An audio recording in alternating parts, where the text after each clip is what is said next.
Hey guys, this is Undercover Dudes all the way from Down Under, and today we're going to be talking about Ghost in the Shell Standalone Complex First Assault Online, the worst free-to-play first-person shooter of 2017, hands down. This might be a bit of a shock if you watch my top 10 free Steam games list of 2017, and if you haven't watched it, there will be links in the description below on the screen, etc. But in that video, I recommended First Assault as a fun game to play in short bursts, but that is all over. First Assault was never a great free-to-play first-person shooter. It was very much the epitome of average. The gunplay was static, the movement was sluggish, and the only redeeming feature of the game was the legendary series it was based off, Ghost in the Shell. So why take an amazing universe, a decade's worth of material, and decide to make a generic free-to-play first-person shooter out of it? I have no fucking idea, but with that material, the characters and their respective abilities are kind of cool, and mix in the alright to average gameplay, and then you have a fairly decent first-person shooter. The Mage's thermal optic camo is awesome to sneak around with, and skill syncing with your teammates is neat as well. You can get that double up effect, you can run really fast while camo, you can get right behind your enemies, and overall that was a fun experience. But this gave a small surface layer of tactics, and the game very much boiled down to people killing people without much thinking behind it. But that isn't necessarily a bad thing. Call of Duty's been doing it for years, but it is a bit disappointing that First Assault went down this route with the inspiring material they could have at least played around with. Now, talking more about the actual game, Team Deathmatch was the main mode. However, a point-by-point capture mode extended out the maps and made the games feel a bit more alive, rather than just a shoot-em-up 500 meter by 500 meter box where you just get that in Team Deathmatch. The maps obviously had some inspiration from the anime and manga, but they are loosely tied to either the movies or standalone complexes plot, i.e. fighting around Section 9 HQ, but there was never a real connection. One thing that really brought the game up was the level customization, not only for the characters but also for the weapons. It was easy to put on a suppressor, laser sight, scope, extended mags and so on, and that really transformed the way you use the weapons in game. So we've gone and established that First Assault is an average game. It's not bad, but it was average. But the microtransaction, that was fantastic.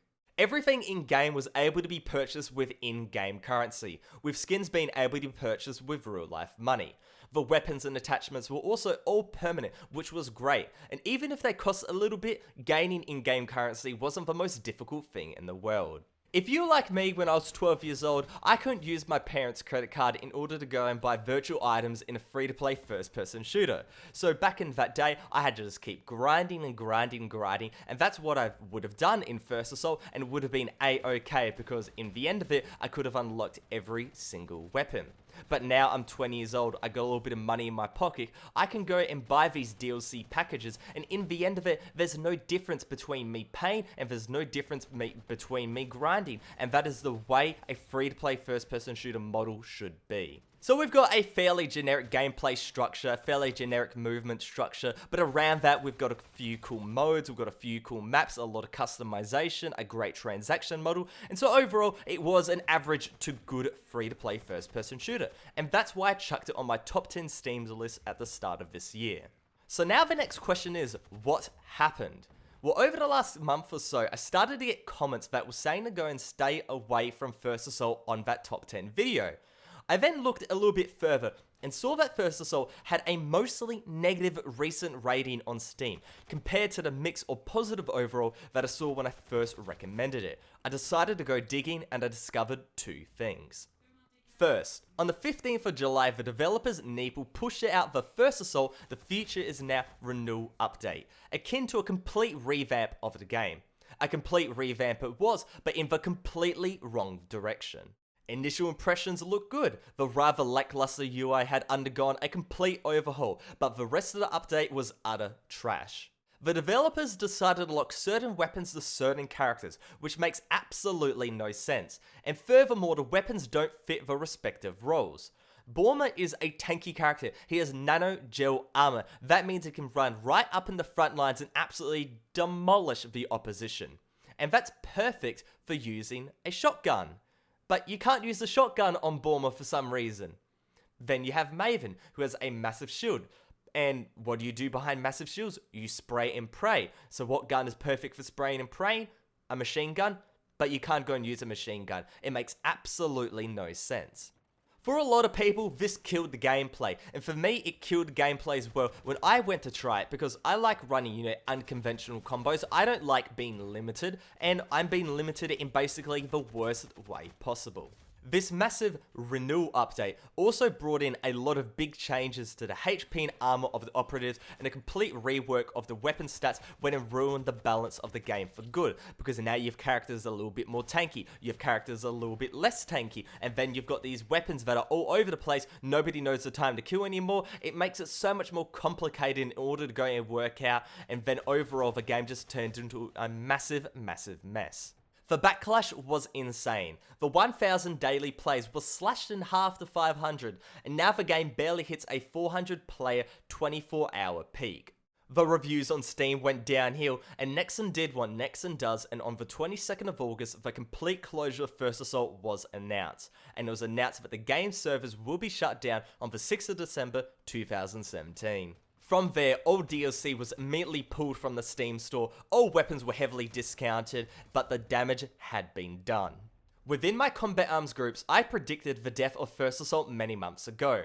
How could I see that First Assault was going to be killed off? Well, it's very simple. If you have a look at the social media engagement, it completely dropped off over the last few months. All the community managers, Lumos, whatever, all went to Lawbreakers, and fuck Lawbreakers, man, that's a complete train wreck as well. Gotta go and talk about that in another video. Subscribe if you want a video about that. But what happened is that all the communication just went completely downhill, and the game just went into this limbo state of people playing it but not really knowing what's happening, and then eventually they just went and said, oh, okay, we're killing off the game, and that makes absolutely no sense in terms of trying to go and keep your customers happy. But the thing is, I didn't expect it to be so soon. I thought halfway through 2018 at least, I thought give it a year and a half, give it 2 years, and then if the game isn't going uphill, then just go and kill it off, and then overall, the players, they would have got their money's worth, I suppose. But this is completely unexpected, the 6th of December. Personally, pulling a game that is still in beta after only a year is the scummiest thing Nexon has ever done. Why? You had to go and pay in order to go and get early access. You had to pay to go and get the DLC packs, and less than a year later, that investment is nothing. It's legit a steal and run tactic, and I guarantee nobody is going to go and get a refund. I've had a long relationship with Nexon North America. When they published Dirty Bomb, they gave me a ton of beta keys to give away to my subscribers. Same with First Assault, same with Lawbreakers. They sent me over to America in order to go and play Lawbreakers a year ago. So I had a lot of respect for them as a company, I still do. But in terms of this decision, my respect is at an all-time low. With their botched marketing of Lawbreakers as well, and the terrible treatment of First Assault that I'm talking about now, I find it very hard to go and see any silver lining. If Nexon killed off Mabinogi or Vindictus, the respective communities would be fuming, but at least those communities would have got a decent chunk of time in order to go and get their money's worth. First Assault players had barely a year to go and play this game, and now their money is legit going down the drain. I was reading in the Steam comments that somebody went and spent $500 on First Assault. Now, to a lot of you guys, the 99.9% of you guys, you would think that is absolute madness. But to me, I can go and understand, because I did exactly that for Combat Arms. I spent $500 on Combat Arms, and do I regret it now? Of course I do. That could have been $500 in my pocket, but back in the day, that $500, man, that went and gave me so much joy getting all these new weapons, opening crates and whatever. So I completely understand what that play is going through, and I can understand why that play is very, very mad. Even though I don't play much Combat Arms anymore, I still have it installed on my computer. I hop on time to time, and if the game just suddenly went and turned off, I'd be quite pissed. But not as pissed as that guy, because I've been playing Combat Arms for 7 years. He's been playing First Assault for 1 year. I think I've got my money's worth. He definitely has not. At least with games like Battleborn, which are very much dead, the people that went and bought the game, they still have the opportunity to go and hop on the servers and play if they so desire. And so, this is by far the worst customer service I've ever seen from Nexon. And I've played 7 years of Combat Arms, as I said before, where there has been a lot of wrongdoings from that company many times before. The sad truth with Nexon is that you first have to go engage if the game will be even alive after a year if you're willing to go and spend money on it. In the case of First Assault, you would be wrong. And overall, this whole idea of killing the game is absolute madness from customer satisfaction point.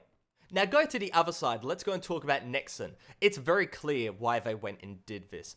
1. The game had shit player numbers. The server cost for a non-existent player base did not go and add up. Profit margins were low. They were probably losing money. But so did all their other games like Mabinogi and Vindictus. They have got basically non-existent player bases, but those games are still up and living. So why go and pull First Assault first? Arguably the game that should be pulled last as it's the most recent.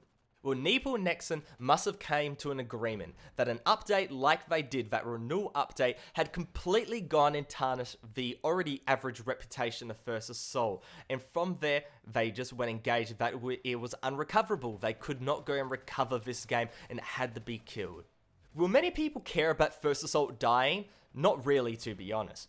But I really wanted to make it clear that this is basically scamming the tens of thousands of players out of their hard-earned money. At least when Sudden Attack was shut down, those players got a shitty merge to Combat Arms where they kept their rank and got an average head start in terms of weapons and gear. In this case, the players get nothing and they can't do anything about it.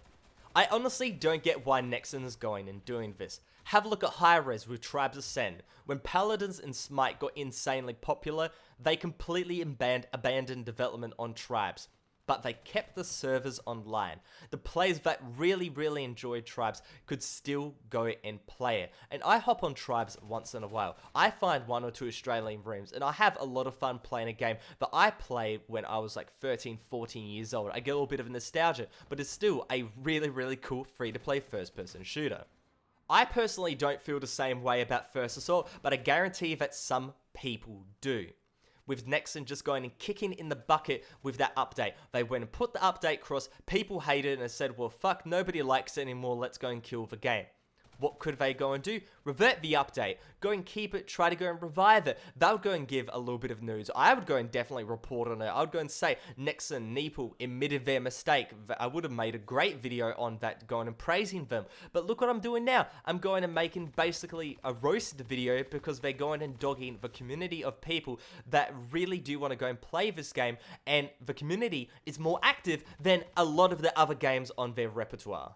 When I heard of this news, I felt that I had to go and make a video basically calling Nexon out. Because to be honest, there are very few YouTubers that go and specialize in free-to-play games, even fewer that specialize in free-to-play first-person shooters, and even fewer journalists that even cover free-to-play in the first place. So I felt it was a well-needed roast, and hopefully all my feelings, all my opinions have gone across. And if you guys have any comments, please go and post them in the section below. If you guys want to go and check out First Assault online before it goes and gets killed on the 6th of December, a link will be in the description below. And I think going and playing a game goes and gives a well-needed context, because me talking about a game and saying that it's this and that, it doesn't really go and give the full picture, because in all honesty, the game doesn't look the best. But when you go and play it, it does have the quirks, it does have some stuff that is really interesting to go and play. But with that said, Nexon again is throwing in the bucket. But other than that, it's Undercover Dudes all the way from down under.